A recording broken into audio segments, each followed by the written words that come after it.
নমস্কার বন্ধুরা, তোমরা সবাই কেমন আছো? আশা করি সকলে খুবই ভালো আছো। পম্পা সিম্পল কুকে সবাইকে স্বাগত। আজকে চলে এসেছি তোমাদের সঙ্গে দারুণ একটা টেস্টি মুখরোচক সম্পূর্ণ নিরামিষ একটা টিফিন বা নাস্তা রেসিপি শেয়ার করতে।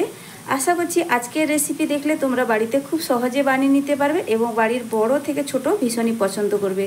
তোমরা এটা স্কুল অফিসে টিফিনের জন্য বানিয়ে দিতে পারো কিংবা সকালবেলা জলখাবারের জন্য এই রেসিপিটা বানিয়ে নিতে পারো। তাহলে চলো কথা না বাড়িয়ে রেসিপিটা কিভাবে বানালাম সেটাই তোমরা দেখে নাও। তো বন্ধুদের কাছে বিশেষ অনুরোধ করব একটা লাইক দিয়ে ভিডিওটা সম্পূর্ণ দেখার। তোমাদের একটা লাইক আমার নতুন ভিডিও বানাতে উৎসাহ জাগায়। আজকের রেসিপিটি বানানোর জন্য সবার প্রথমেই বসিয়ে দিয়েছি গ্যাসে একটা কড়াই। এবার কড়াইয়ের মধ্যে দিয়ে দেব 1.5 বাটি পরিমাণ জল। একটা মিডিয়াম সাইজের বাটির মাপ নিয়ে নিচ্ছি। তারপরে ওই জলের মধ্যে আমি দিয়ে দিচ্ছি 1 টেবিল চামচ রান্নার সাদা তেল বা রিফাইন্ড অয়েল, দিয়ে দিচ্ছি স্বাদ মতো লবণ। এবার জলটাকে আমি হালকা এখানে গরম করে নিচ্ছি। এখানে জলটা কোনো রকম ফোটানোর প্রয়োজন নেই। যখন হালকা উষ্ণ গরম হবে তখনই আমি এর মধ্যে দিয়ে দিব সুজি। আর বন্ধুরা, যেই বাটির মাপ করে এখানে 1.5 বাটি জল ব্যবহার করেছি, তো সেই বাটির মাপ করে এখানে নিয়েছি 1 বাটি সুজি। আর জলটা এখন উষ্ণ গরম হয়ে গেছে। এবার অল্প অল্প করে সুজি দিয়ে এখানে আমি খুব ভালো করে জলের সঙ্গে মিশিয়ে নেব। আর খুব সুন্দর এখানে একটা ডো রেডি করতে হবে। আর এখানে মাপটা তোমরা ঠিকঠাক রাখবে, তাহলে কিন্তু রেসিপিটা একদম পারফেক্ট হবে। আর এই সুজিটা তোমরা মোটা সুজি কিংবা সরু সুজি যে কোনো নিতে পারো, কোনো অসুবিধে নেই। এবার গ্যাসের ফ্লেমটা মিডিয়ামে রেখে খুব সুন্দর করে একটা ডো রেডি করে নেব। আর অনবরত নাড়াচাড়া করে ডোটাকে রেডি করতে হবে। নতুন বন্ধু পুরনো বন্ধু সবার কাছে একটাই বিশেষ অনুরোধ, একটা লাইক দিয়ে ভিডিওটা সম্পূর্ণ দেখা। তো বন্ধুরা দেখো, এখানে খুব সুন্দর আমার একটা ডো রেডি হয়ে গেছে। ঠিক এইভাবে যখন একটা ডো রেডি হয়ে যাবে দেখবে কড়াই ছেড়ে উঠে আসবে। এবার এই ডোটাকে একটা থালার মধ্যে আমি তুলে নিচ্ছি। এবার ওই সুজির ডোটাকে একটা ঢাকা দিয়ে এক সাইডে সরিয়ে রেখে দিচ্ছি। কড়াইটা ভালো করে ধুয়ে পরিষ্কার করে গ্যাসে বসিয়ে দিয়েছি আবারও। তারপরে দিয়ে দিচ্ছি এখানে 1 টেবিল চামচ মতো রান্নার সাদা তেল বা রিফাইন্ড অয়েল। তেলটা গরম হয়ে যাওয়ার পর আমি এখানে দিয়ে দিচ্ছি 1/2 চামচ গোটা জিরে। জিরেটা যখন হালকা ভাজা হয়ে যাবে, খুব সুন্দর একটা গন্ধ বেরোবে, তখন আমি দিয়ে দিচ্ছি এর মধ্যে 1 চা চামচ গ্রেট করা আদা। সঙ্গে দিয়ে দিচ্ছি 3টে কুচনো কাঁচা লঙ্কা। আদা লঙ্কাটাকে প্রথমে একটু ভেজে নেব। খুবই টেস্টি আজকের রেসিপি, আর অল্প সময়ের মধ্যে ঝটপট কিন্তু বানিয়ে নেওয়া যায় বন্ধুরা। আজকের এই রেসিপিটা কিন্তু আমি সম্পূর্ণ নিরামিষ বানাচ্ছি, তোমরা চাইলে এখানে পেঁয়াজের ব্যবহার করতে পারো। তো দেখো, আদা আর কাঁচা লঙ্কাটা ভাজা হয়ে গেছে। তারপরেই আমি এর মধ্যে দিয়ে দিচ্ছি সেদ্ধ করা আলু। আর আলুটা এখানে আমি 3টে আলু, মিডিয়াম সাইজের আলু সেদ্ধ করে রেখেছি। তারপরে আলুটাকে কিন্তু খুব ভালো করে ম্যাশ করে নিয়েছি। তোমরা চাইলে গ্রেটারেও গ্রেট করে দিতে পারো। আলু সেদ্ধর সময় সামান্য একটু লবণ ব্যবহার করেছিলাম, তো সেই পরিমাণ বুঝে আবারও সামান্য একটু লবণ দিয়ে দিলাম। দিয়ে দিচ্ছি সামান্য একটু হলুদের গুঁড়ো। বাইরে ভীষণ বৃষ্টি হচ্ছে বন্ধুরা, হয়তো সাউন্ডের একটু প্রবলেম হতে পারে, তো তোমরা একটু অ্যাডজাস্ট করে শুনে নিও। এবার হলুদ আর লবণটা দেওয়ার পরে খুব ভালো করে আলুর সঙ্গে আমি মিশিয়ে নিচ্ছি। আর এই আলুর মশলাটা রেডি করতে খুব বেশি উপকরণের কিন্তু প্রয়োজন হয় না। একদম অল্প মশলা আর অল্প তেলে এই আলুর মশলাটা রেডি হয়ে যায়, আর খেতে হয় ভীষণ টেস্টি। কোথাও স্কিপ না করে পুরো রেসিপিটা দেখবে বন্ধুরা। আর রেসিপি খুব ভালো করে ফলো করলে বাড়িতেও তোমরা খুব সহজে বানিয়ে নিতে পারবে, আর রেসিপিটা একদম পারফেক্ট হবে। এটা শুধুমাত্র স্কুল অফিসের টিফিনের জন্য না, সকালবেলা জলখাবারে কিংবা সন্ধ্যার স্ন্যাক্স হিসেবেও কিন্তু এই রেসিপিটা বানিয়ে নিতে পারো। বাচ্চা বড় সবাই কিন্তু ভীষণ পছন্দ করবে। তারপরে দিয়ে দিচ্ছি এখানে সামান্য একটু ঝাল লঙ্কার গুঁড়ো। তবে বাচ্চাদের জন্য বানাতে চাইলে এই লঙ্কার গুঁড়োটা তোমরা স্কিপ করতে পারো। দিয়ে দিচ্ছি 1/2 চামচ ম্যাগি মশলা, আর দিয়ে দিচ্ছি 1/2 চামচ ভাজা জিরের গুঁড়ো। সব শেষে দিয়ে দিচ্ছি কিছুটা পরিমাণ চিনে বাদাম। দেখো বন্ধুরা, হামানদিস্তায় এইভাবে একটু আধা ভাঙা মতো করে রেখেছি, একদম কিন্তু গুঁড়ো করিনি।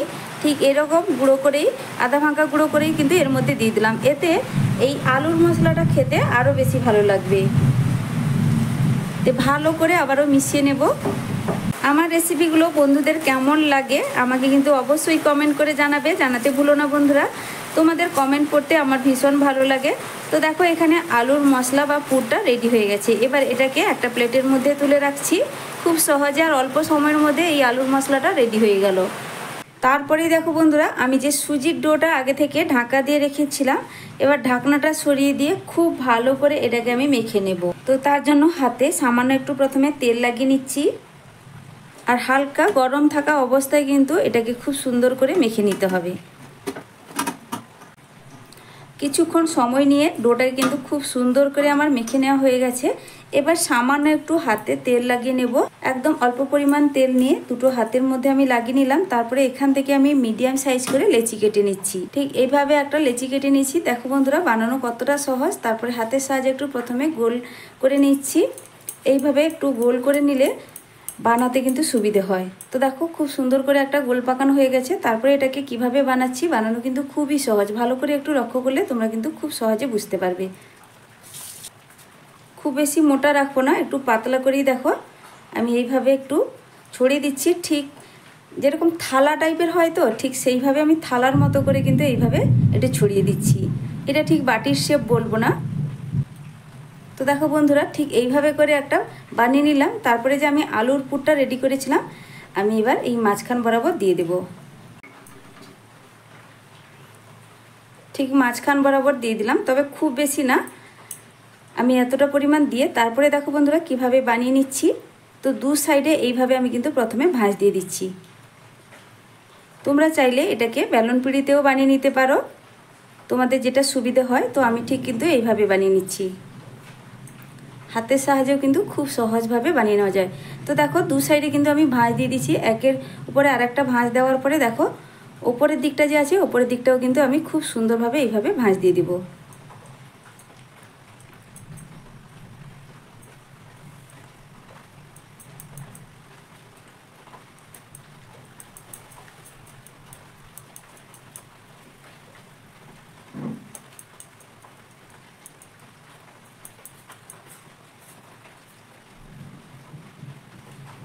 তো বন্ধুরা দেখো একটা কত সুন্দরভাবে সহজে আমি বানিয়ে নিলাম।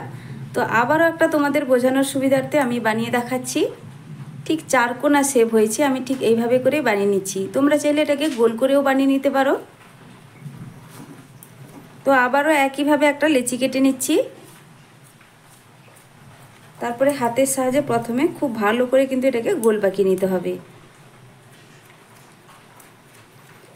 তোমরা ভালো করে একবার লক্ষ্য করো বন্ধুরা, তোমরাও কিন্তু খুব সহজে এটা বানিয়ে নিতে পারবে। আবারও বলছি, চাইলে তোমরা বেলন পিঁড়ির সাহায্য নিতে পারো। তো বেলন পিঁড়িতেও কিন্তু বেলে নিয়ে খুব সুন্দর করে এটাকে বানিয়ে নেওয়া যায়।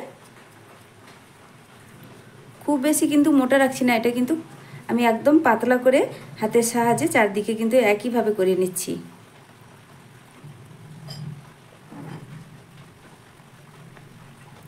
ঠিক এইভাবে করে নেওয়ার পর আমি দিয়ে দিচ্ছি কিছুটা পরিমাণ এর মাঝখান বরাবর পুর। তারপরে দু সাইডে আমি ভাঁজ দিয়ে দেব। তারপরে আবারও দুদিকে ভাঁজ দিয়ে দিচ্ছি, ওপরের দিকটা নিচের দিকটা। আবারও একটা খুব সহজে বানিয়ে ফেলাম। আর এগুলো বানাতে কিন্তু খুব বেশি সময় লাগে না, দেখতে পুরো পকেটের মতো লাগে। তো দেখো এইভাবে সবকটা আগে বানিয়ে নেব, তারপরেই ফিরে আসছি। তারপরে নাস্তা বা টিফিনগুলো ভাজার জন্য গ্যাসে একটা ফ্রাইং প্যান বসিয়ে দিয়েছি। এবার দিয়ে দিচ্ছি এর মধ্যে রান্নার সাদা তেল। আর এখানে তেলটা খুব বেশি দেব না, একদম ডোবা তেলে কিন্তু এগুলো ভাজার প্রয়োজন নেই। এখানে প্রায় 3 চামচ মতো সাদা তেল দিয়ে দিলাম। তেলটাকে খুব ভালো করে গরম করে নেব।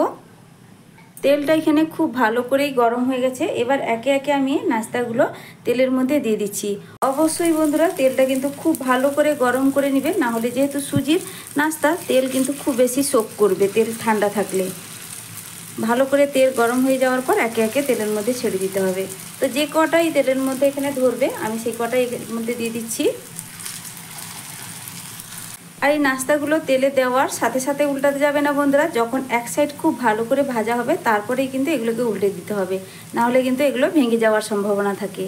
এখনও পর্যন্ত যারা ভিডিওটাতে একটা লাইক করোনি, প্লিজ বন্ধুরা একটা লাইক করে দেবে। প্রায় এখানে 2 মিনিটের পর আমি এগুলোকে এবার উল্টে দিচ্ছি। দেখো উল্টো সাইডে কিন্তু খুব সুন্দর একটা কালার ধরে গেছে। ভীষণই টেস্টি হয় বন্ধুরা, একবার হলেও বানিয়ে খেয়ে দেখবে।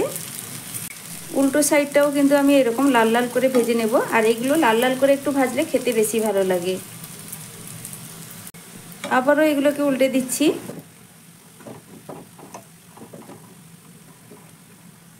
তো বন্ধুরা দেখো, এই টিফিনগুলো কিন্তু লাল লাল করে আমি ভেজে নিয়েছি। এবার এগুলোকে তেল ঝরিয়ে তুলে নেব।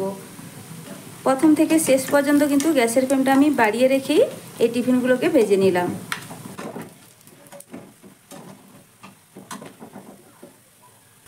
এইভাবে তেল ঝরিয়ে আমি তুলে নিচ্ছি এক একটা করে। আর এখানে কিন্তু আর তেল ব্যবহার করছি না। তো দেখো এখানে যে পরিমাণ তেল আছে আবারও কিন্তু বাকিগুলো ভাজা হয়ে যাবে।